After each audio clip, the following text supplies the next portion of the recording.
जम्मू कश्मीर में रैली के दौरान दिए गए बयान को लेकर के अब राजनीति गर्म हो गई है। साफ तौर पे मल्लिकार्जुन खड़गे ने जिस तरह से बयान दिया उसे लेकर इस सिलसिले में हम बातचीत करेंगे पवन खेड़ा जी से। सर, किस तरह से देखते हैं? मल्लिकार्जुन खड़गे ने साफ तौर पे कहा कि जब तक मोदी जी हार नहीं जाते तब तक वो मरेंगे नहीं।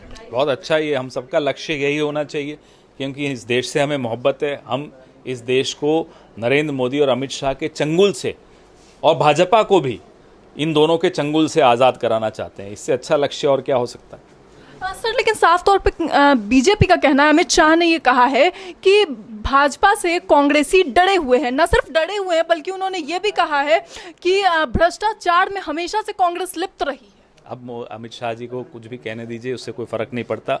पूरी भाजपा चाहती है कि वो उनकी पार्टी इन दोनों के चंगुल से मुक्त हो और हम उनको वादा करते हैं, भाजपा के तमाम बाकी नेताओं को, हम आपकी मदद करेंगे, इन दोनों से भाजपा को मुक्त कराएंगे। इससे पहले भी हरियाणा में जाकर के जब पिछले दिनों ही कल ही मोदी जी ने अपना भाषण दिया, उसमें उन्होंने साफ तौर पे कहा कि कांग्रेस सबसे पुरानी, सबसे भ्रष्ट और सबसे ज़्यादा भ्रष्टाचार में लिप्त है। 10 साल में आप सरकार में रहे हो, वहाँ जाके प्रचार करने में भी कांग्रेस की माला जप रहे हो।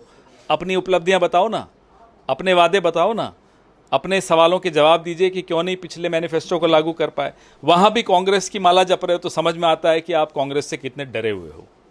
सर, इसके साथ ही अंतिम सवाल ये कि आतिशी अब जो है वो सड़क पे उतरेंगी, जो हिसाब किताब है अब दिल्ली में वो खोलने का प्रयास कर रही है। क्या लगता है आने वाले विधानसभा चुनाव? नई आई हैं लेकिन इनकी सरकार तो 10 साल की है। पहले उतरे होते, लगातार उतरते हर साल, तो सड़कों की हालत नहीं होती, दिल्ली शहर की हालत नहीं होती। और साफ तौर पे सर, दिल्ली से कांग्रेस के प्रदेश अध्यक्ष ने ये बात कही है कि आम आदमी पार्टी जिस तरीके से काम कर रही है या फिर करती आई है, इस बार उन्होंने जो इलेक्शंस थे, चुनाव थे, मीटिंग से भी अपने आप को पीछे कर लिया। तो क्या आने वाले समय में विधानसभा चुनाव में कांग्रेस किस तरह से देखती है आम आदमी पार्टी की?